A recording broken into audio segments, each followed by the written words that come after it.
नमस्कार आप सभी को। करंट अफेयर्स के सेशन में स्वागत है आप सभी का। और आज प्रश्नों की कुल संख्या जो है 10 है। 10 प्रश्नों के माध्यम से आज के करंट अफेयर्स के सेशन की हम शुरुआत कर रहे हैं। और इन 10 प्रश्नों के माध्यम से यदि हम कहें, जैसे पूर्व में आप देखते आए हैं कि एक प्रश्न से जुड़ा हुआ कम से कम 4 से 5 फैक्ट हम देखते हैं, तो ये जो सेशन होता है भले ही 10 से 20 मिनट का सेशन हो, आधे घंटे का सेशन हो, लेकिन कहीं ना कहीं जो ये आउटपुट आपको दे के जाता है वो लगभग 1 घंटे 2 घंटे जितना आप स्वयं से पढ़ोगे उतना आउटपुट आपको यहाँ से मिल जाता है।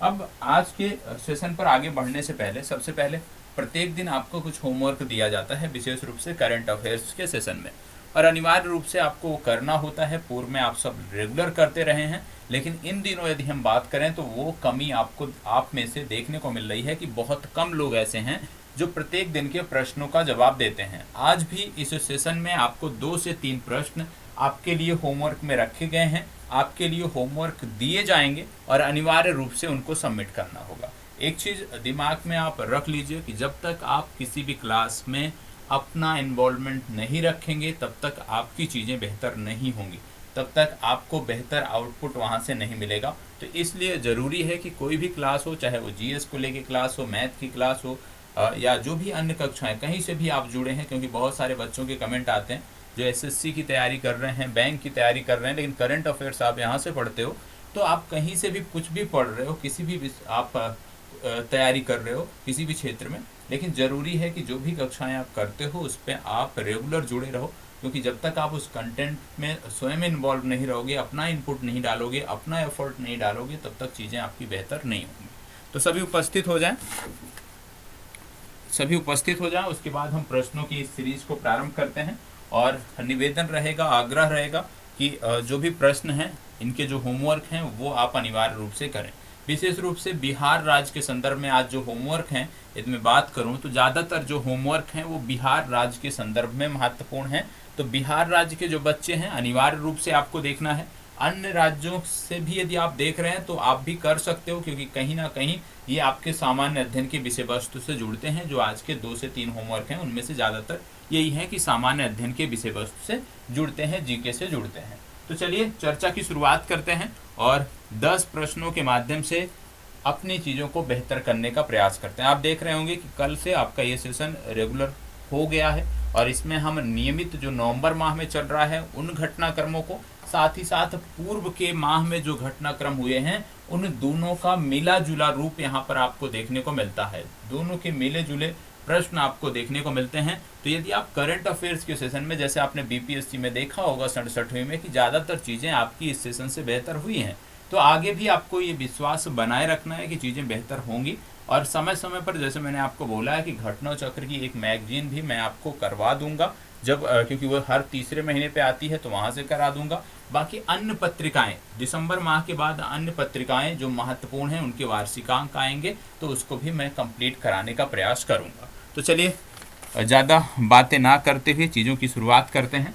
और आज का जो पहला प्रश्न है, युक्ति धारा पोर्टल किस मंत्रालय से संबंधित है?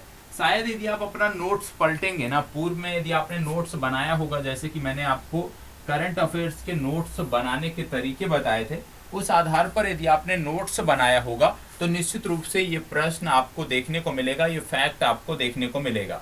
आज इसलिए इसको इस सेशन में रखा हूं क्योंकि इससे जुड़े हुए कुछ फैक्ट हैं जो समसामयिक संदर्भों में आपको जानना जरूरी है, आपकी परीक्षाओं के लिए महत्वपूर्ण है, इसीलिए इस प्रश्न को यहाँ पे रख दिया गया है। और एक प्रश्न आप सबसे और है, आप में से कुछ छात्र बोल रहे हैं कि सर इस सेशन को 9 बजे रात्रि में कर दिया जाए 11 बजे के स्थान पे। तो आप में से ऐसे कितने छात्र हैं जो इस सेशन को 9 बजे चाहते हैं?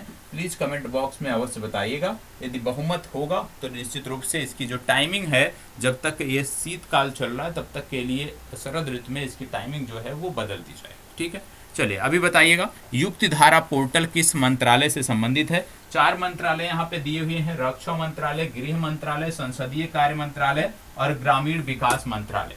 यहाँ पे बात हो रही है युक्ति धारा पोर्टल की।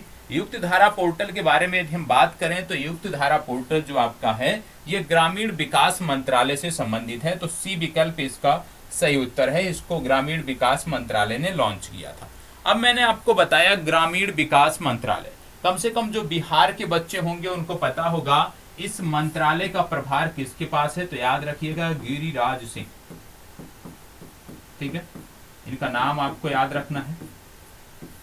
ठीक है, इसके साथ साथ आपको यह भी याद रखना है, क्योंकि हमने यहाँ पे बात किया ग्रामीण विकास मंत्रालय की। ठीक है, तो यहाँ पे एक चीजें आपको और याद रखने की जरूरत है कि अभी हाल ही में ग्रामीण विकास मंत्रालय के नेतृत्व में सरस फूड फेस्टिवल का आयोजन किया गया था। किसका आयोजन किया गया था?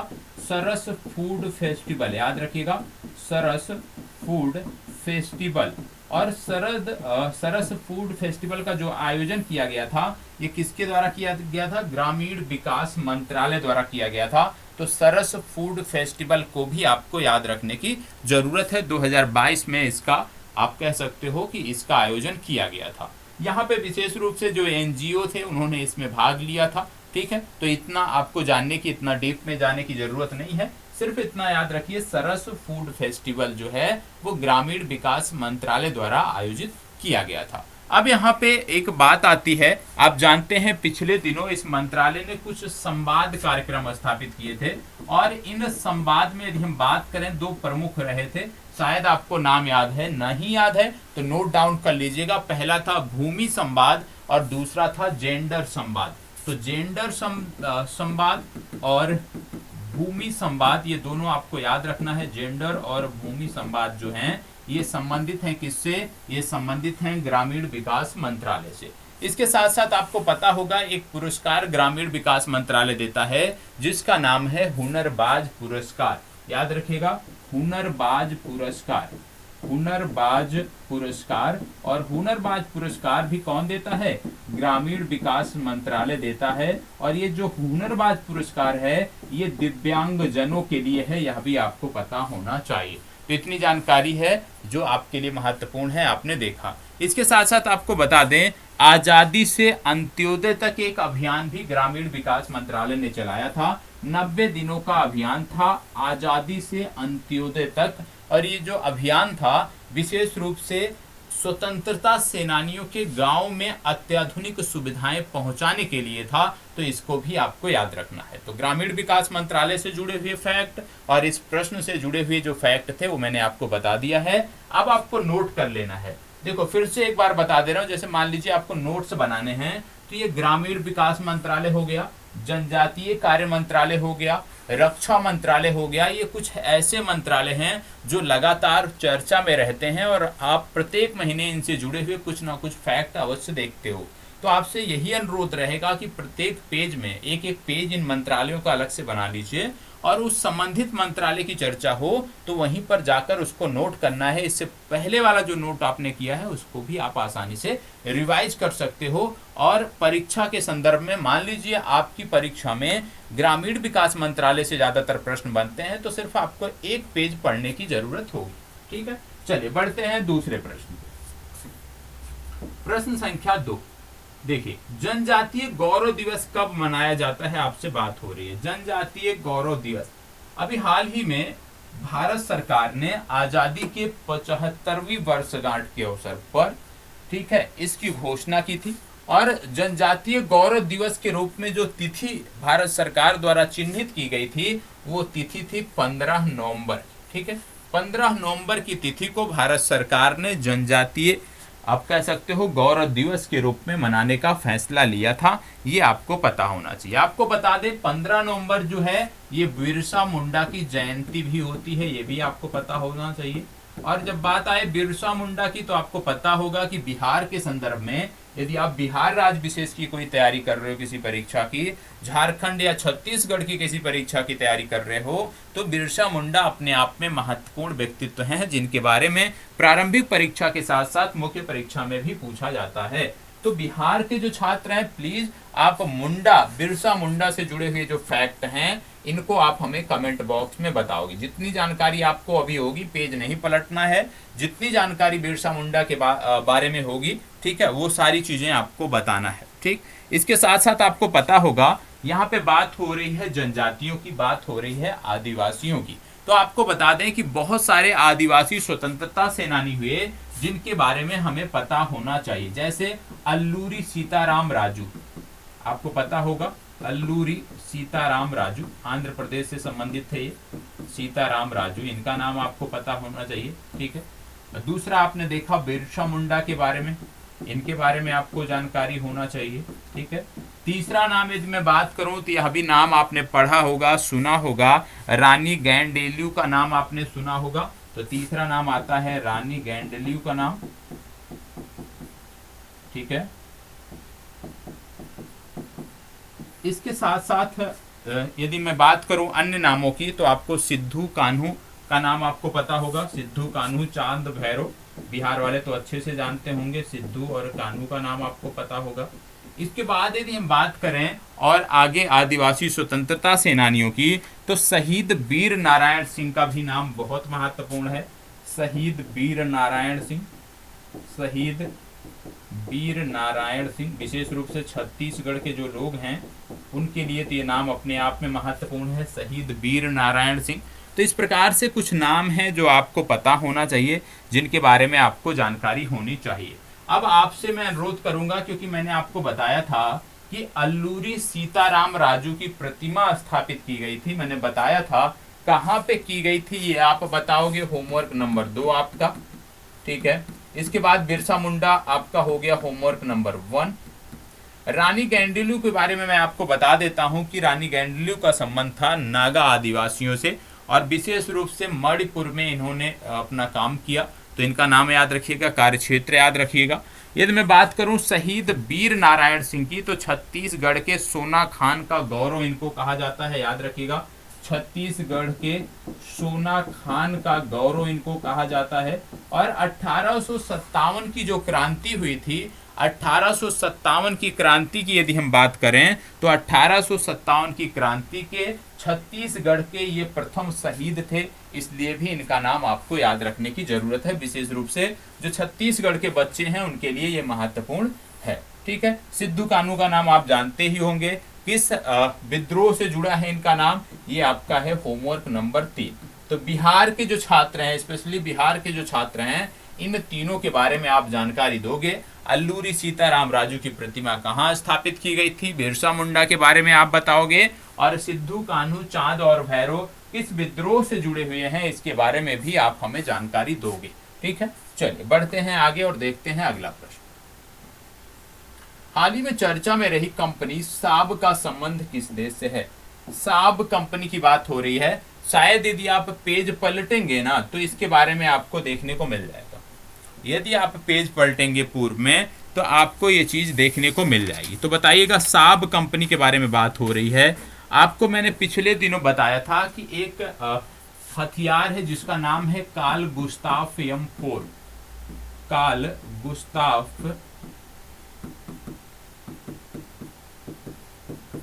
गुस्ताफ M4 हथियार। और ये जो कार्ल गुस्ताफ M4 हथियार है, इसके बारे में मैंने आपको बताया था कि यह हथियार जो है अब ये भारत में बनेगा, और ये जो कंपनी है जो ये बनाती है उसका नाम है साब। और ये जो साब कंपनी है ये स्वीडन की एक कंपनी है, और स्वीडन की राजधानी है स्टॉकहोम, और स्टॉकहोम में आपको सिप्री का हेडक्वार्टर देखने को मिलेगा। ठीक है। तो इतनी जानकारी आपको इस प्रश्न से होनी चाहिए। आपको कई दिनों मैंने अमेरिका की कुछ हथियार कंपनियों के बारे में बताया है, रूस की कुछ हथियार कंपनियों के बारे में बताया है, फ्रांस की हथियार कंपनियों के बारे में बताया है, जर्मनी की हथियार कंपनियों के बारे में बताया है, और ब्रिटेन की भी हथियार कंपनियों के बारे में बताया है। तो आपको यदि कोई भी याद हो, किसी भी देश से नकल नहीं करना है, पेज नहीं पलटना है। यदि किसी भी देश की हथियार कंपनी का नाम याद है तो आप प्लीज आप बताइएगा। जैसे मैंने आपको बोइंग बताया था, मैंने आपको बताया था लॉकहीड मार्टिन, मैंने आपको बताया था, मैंने आपको बताया था अल्माज आंटी। ठीक है। तो बहुत सारे ऐसे नाम मैंने आपको बताए थे। तो यदि आपको पता होगा कि कौन सा किस देश का है तो प्लीज होमवर्क नंबर 4 के रूप में इसको आपको जगह देनी है। ठीक है। अनिवार्य रूप से सबको करना है। मैं क्यों दे रहा हूँ होमवर्क, मैं चाहता हूं कि आप ज्यादा से ज्यादा इन्वॉल्व रहें। और यदि आप पहली बार देख रहे हैं और आपको नहीं पता है इनके बारे में तो आप हमें बताइएगा, निश्चित तौर पर हम आपको इसके बारे में जानकारी देंगे। ठीक है। यदि किसी को भी नहीं पता होगा, जितना भी हमने होमवर्क पूछा है, तो आप कमेंट बॉक्स में पूछ सकते हो, आपको जानकारी मिल जाएगी। चलिए इसको बताइएगा। बोला जा रहा है हाल ही में किस स्थान पर भारत के सभी राज्यों के गृह मंत्रियों का चिंतन शिविर आयोजित किया गया। वह स्थान कौन सा है जहां पर भारत के सभी राज्यों के गृह मंत्रियों का चिंतन शिविर आयोजित किया गया है, आपको बताना है। 4 नाम दिए हुए हैं, इनमें से सही कौन सा है आपको बताना है। कल आपको याद होना, एकता नगर मैंने एक शहर बताया था, यदि आपको याद हो, ठीक है, गुजरात का एक शहर मैंने बताया था जहां पे कानून मंत्रियों की बैठक हुई थी, जहां पे पर्यावरण मंत्रियों की बैठक हुई थी, वह भी याद रखना है। आज प्रश्न है कि गृह मंत्रियों की बैठक कहाँ हुई थी, तो याद रखिएगा गृह मंत्रियों की जो बैठक हुई है ये हुई है सूरज कुंड में, और सूरज कुंड जो स्थान है ये हरियाणा में आता है, तो डी विकल्प इसका सही उत्तर होगा। सूरज कुंड मेला भी लगता है और ये बहुत ही प्रसिद्ध मेला है, पूछा जाता है। और जब मेले की बात हो रही है तो पुष्कर मेला भी अपने आप में महत्वपूर्ण है, इन दिनों चल रहा है। और ये जो पुष्कर मेला है ये भी बहुत महत्वपूर्ण है आपकी परीक्षाओं को लेकर, तो इसको भी आपको याद रखना है कि पुष्कर मेला राजस्थान से संबंधित। ठीक है, चलिए आगे बढ़ते हैं। प्रश्न संख्या 5, हाल ही में करिश नामक गैस फील्ड किस देश से संबंधित? हाल ही में चर्चा में रहा करिश, KARISH नामक एक गैस फील्ड है, ये किस देश से संबंधित है बताइएगा। देखो 2 गैस फील्ड चर्चा में रही हैं, एक का नाम है क्यूनू, ठीक है, क्यूनू QUANU, ठीक है, ये आपको पता होना चाहिए, और दूसरे का नाम है करिश।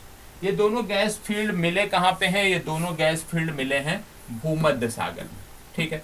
अब भूमध्य सागर में मिले हैं तो आपको पता होना चाहिए कि कौन कौन से देश भूमध्य सागर से सीमा साझा करते हैं। अब जब भूमध्य सागर की बात आएगी तो अमेरिका तो आएगा नहीं, ठीक है। दूसरा रूस की यदि हम बात करें तो आपको देखने को मिलता है कि ये भी बाहर है। तो भूमध्य सागर की जब यहाँ पे बात हो रही है तो भूमध्य सागर के संदर्भ में आपके कुछ चिन्हित देश यहाँ पे बचते हैं इन विकल्पों में। अब भूमध्य सागर की बात हो रही है तो आपको बता दें भूमध्य सागर से 2 देश इसमें से हैं इजराइल और लेबनान। और इजराइल और लेबनान के मध्य आप जानते हैं काफी पुराना विवाद है, आपने पढ़ा भी होगा, ठीक है, उस पर हम नहीं जाएंगे क्योंकि वो हमारी विषय वस्तु नहीं है। तो याद रखिएगा सबसे पहली बात कि ये जो करिश नामक गैस फील्ड है ये दे दिया गया है इजराइल को, एक मैरीटाइम समझौता हुआ जिसके अंतर्गत इसको इजराइल को दे दिया गया। और दूसरी जो गैस फील्ड थी जिसका नाम था क्यूनू, इसको दे दिया गया लेबनान को। तो दोनों गैस फील्ड का नाम याद रखना है, दोनों देशों के नाम याद रखने हैं। आप जानते होंगे कई सारे देशों के बीच कुछ विभाजक रेखाएं होती हैं, इसी तरह से इजराइल और लेबनान की क्योंकि सीमा लगती है तो इजराइल और लेबनान की सीमा को विभाजित करने वाली जो रेखा है उसको बोलते हैं ब्लू लाइन, इसको भी याद रखना है, ठीक है। ब्लू लाइन क्या है? ब्लू लाइन का मतलब है इजराइल और लेबनान को विभाजित करने वाली रेखा, ठीक है। इसी तरह से आपने पढ़ा होगा उत्तर कोरिया और दक्षिण कोरिया को विभाजित करने वाली रेखा कौन सी है, कमेंट बॉक्स में बताना है। कई बार मैंने बताया है इसलिए आज मैं कुछ भी बताने वाला आपको नहीं आता है, पूछिएगा निश्चित रूप से बताऊंगा, लेकिन पहले प्रयास करिएगा कि उत्तर कोरिया और दक्षिण कोरिया को विभाजित करने वाली जो रेखा है वो क्या कहलाती है, ये आपको कमेंट बॉक्स में बताना है, ठीक है। चलिए आगे बढ़ते हैं।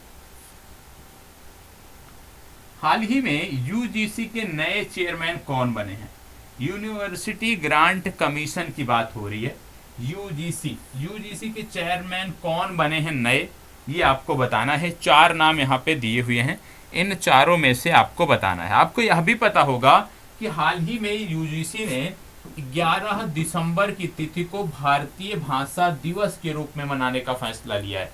यह भी याद रखना है कि 11 दिसंबर भारतीय भाषा दिवस के रूप में मनाने का फैसला लिया है, इसको भी याद रखना है, इसी तिथि को भी याद रखना है, ठीक है। इसके साथ साथ बात हो रही है कि नए चेयरमैन कौन बने हैं, तो एम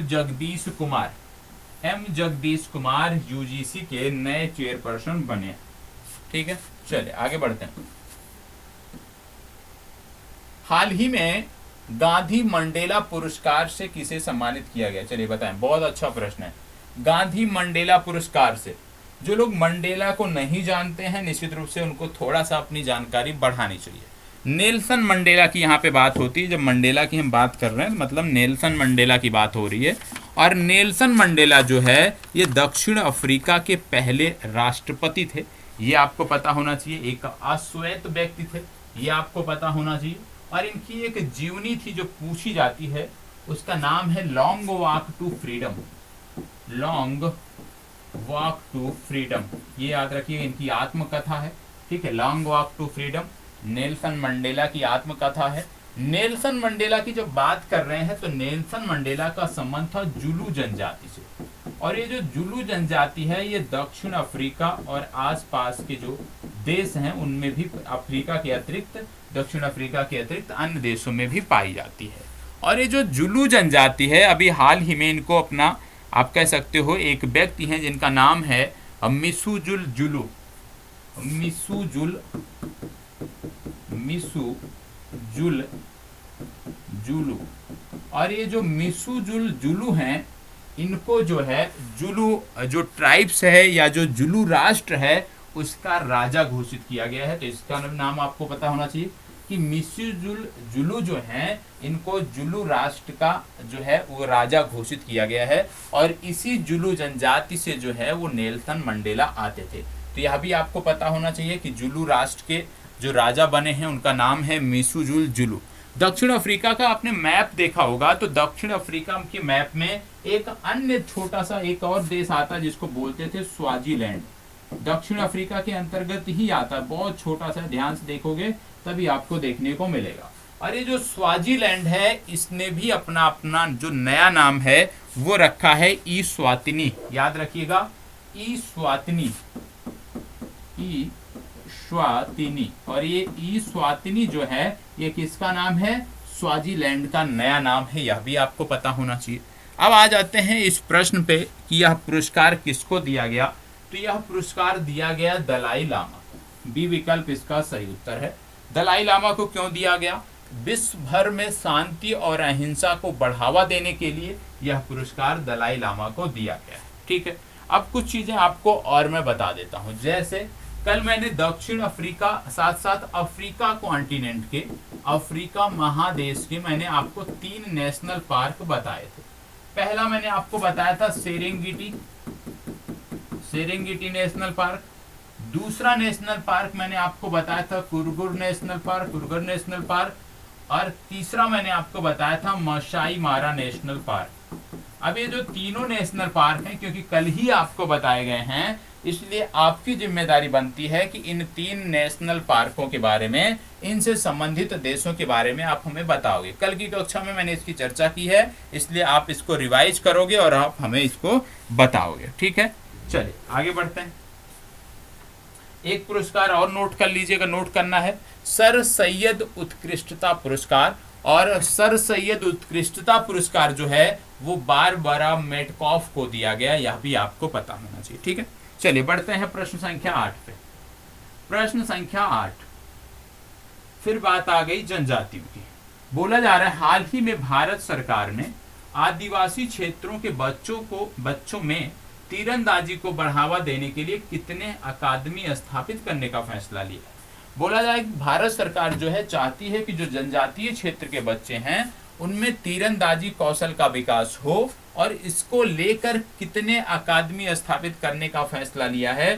तो याद रखिएगा, भारत सरकार कुल 100 जो है नए अकादमी तीरंदाजी के लिए स्थापित करने जा रही है, विशेष रूप से जनजातीय क्षेत्रों में। बात हुई है जनजातीय क्षेत्रों में, तो भैया जनजातीय क्षेत्रों का एक मंत्रालय होता है जिसको बोलते हैं जनजातीय कार्य मंत्रालय, जिसके मंत्री हैं अर्जुन मुंडा। और बात हो रही है तीरंदाजी की, तो बात आती है भारतीय तीरंदाजी संघ की।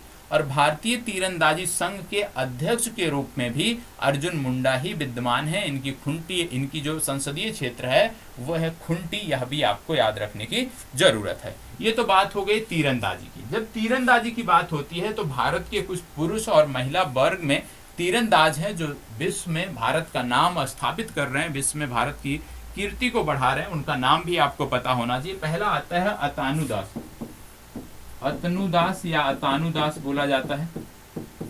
ठीक है, ये नाम आपको पता होना चाहिए। अतनुदास के बाद दूसरा नाम आपको आता है दीपिका कुमारी। ये नाम आपको याद रखना है। तीसरा नाम याद रखना है कोमालिका बारी, कोमालिका बारी, ये नाम याद रखना है। ये कुछ प्रमुख तीरंदाज हैं भारत के जिनका नाम हमेशा आपको याद रखना है, क्योंकि कई बार क्या होता है प्रश्न में नाम देके और उनके क्षेत्र पूछ लिए जाते हैं। तो ये 3 याद रखना है। बाकी के अन्य भी हैं जैसे प्रणीत जाधव, तरुणदीप, तो बहुत सारे हैं, लेकिन ये 3 आपको अनिवार्य रूप से याद रखना। चलिए प्रश्न संख्या 9।